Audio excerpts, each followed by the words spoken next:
마가복음 10장 이혼에 대해서 예수님께서는 그곳을 떠나 유대 지방으로 가셨습니다. 다시 많은 사람들이 예수님께로 몰려들었습니다. 다른 때와 마찬가지로 예수님께서 그들을 가르치셨습니다. 몇몇 바리새파 사람들이 예수님께 와서 예수님을 시험하려고 물었습니다. 사람이 아내와 이혼하는 것이 옳습니까? 예수님께서 대답하셨습니다. 모세가 너희에게 어떻게 명령하였느냐?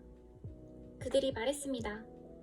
모세는 남자가 이혼 증서를 써준 다음에 여자를 보내라고 허락하였습니다. 예수님께서 말씀하셨습니다. 너희의 마음이 굳어 있어서 모세가 이런 명령을 썼다. 그러나 하나님께서 세상을 만드실 때부터 남자와 여자를 만드셨다. 그러므로 남자가 자기 아버지와 어머니를 떠나 아내와 더불어 둘이 한 몸이 될 것이다.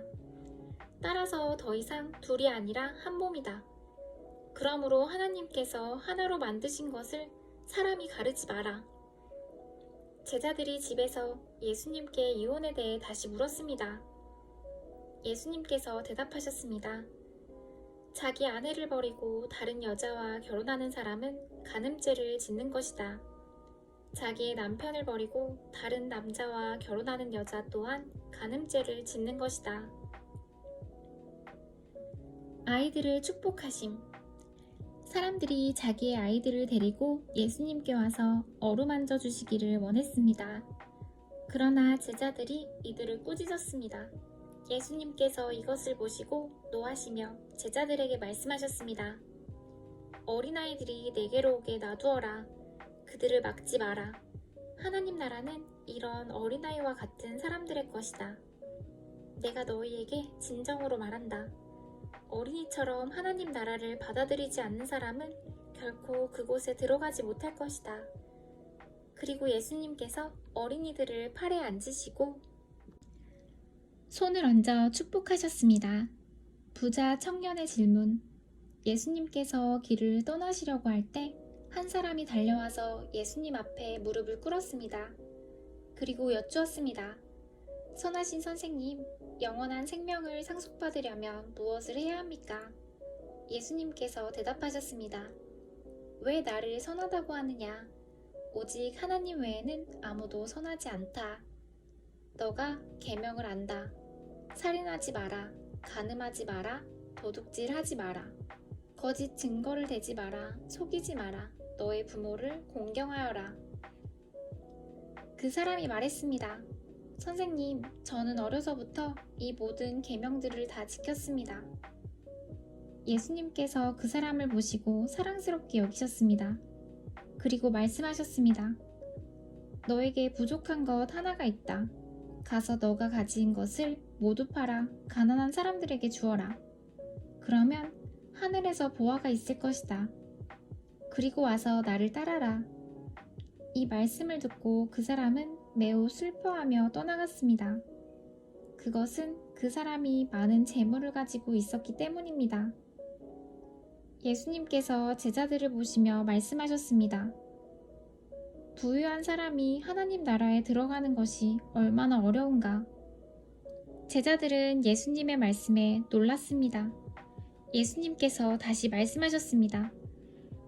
얘들아, 하나님 나라에 들어가는 것이 얼마나 어려운지 부자가 하나님 나라에 들어가는 것보다 낙타가 바늘길을 지나가는 것이 더 쉬울 것이다. 제자들은 더욱더 놀라며 서로 말하였습니다. 그러면 과연 누가 구원을 받을 수 있을까? 예수님께서 제자들을 바라보시며 말씀하셨습니다. 사람은 할 수 없으나 하나님께서는 할 수 있다. 하나님께는 모든 것이 가능하다. 베드로가 예수님께 말했습니다. 보십시오. 우리는 선생님을 따르려고 모든 것을 버렸습니다. 예수님께서 말씀하셨습니다. 내가 너희에게 진정으로 말한다. 나와 복음을 위해 자기 집과 형제, 자매, 어머니, 아버지, 자식 또는 밭을 버리는 사람은 이 세상에서 핍박과 함께 집, 형제, 자매, 어머니, 자녀, 그리고 밭을 100배로 받을 것이다. 그리고 오는 세대에서는 영원한 생명을 얻을 것이다. 첫째가 꼴찌가 되고 꼴찌가 첫째가 되는 사람이 많을 것이다. 죽음과 부활에 대해서 말씀하심. 예루살렘으로 올라가는 길에 예수님께서 사람들보다 먼저 걸어가셨습니다. 제자들이 놀랐고 뒤따르던 사람들도 두려워했습니다. 예수님께서 12제자를 따로 부르셔서 어떤 일이 예수님에게 일어날지 말씀하기 시작했습니다. 보아라, 우리는 지금 예루살렘으로 간다. 인자가 대제사장과 율법학자들에게 넘겨질 것이다. 그들은 인자에게 사형을 선고하고 이방 사람들에게 넘겨줄 것이고, 이방 사람들은 인자를 조롱하고 침을 뱉고 채찍으로 때리고 죽일 것이다. 그러나 인자는 3일 뒤에 다시 살아날 것이다. 세베대의 두 아들인 야고보와 요한이 예수님께 와서 말했습니다. 선생님, 우리의 소원을 들어주시기 원합니다. 예수님께서 물으셨습니다.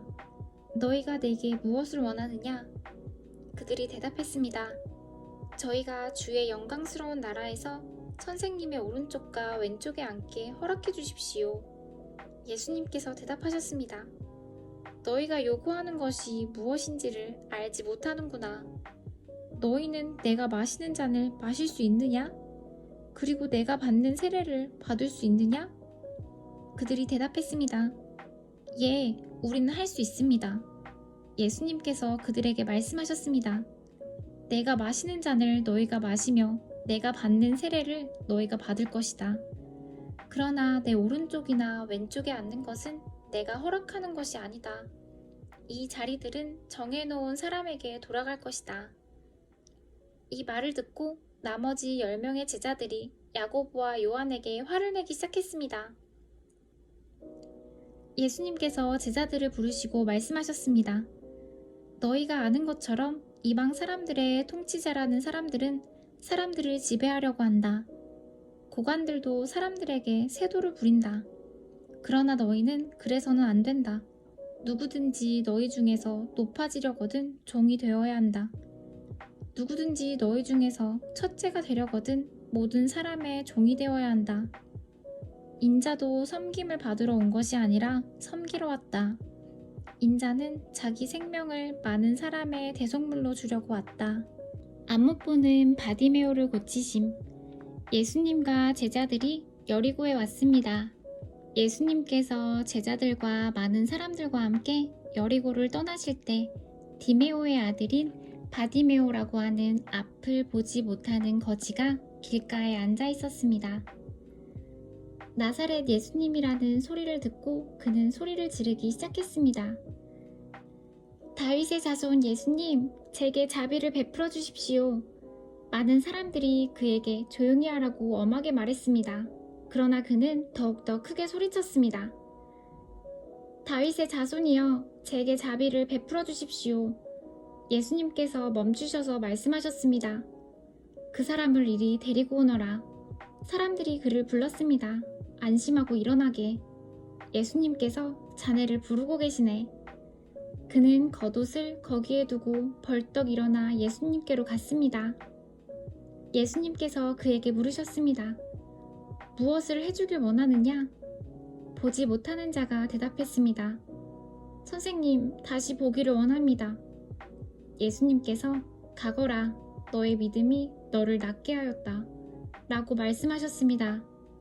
그 즉시 그는 보게 되었고 예수님을 따라 나섰습니다.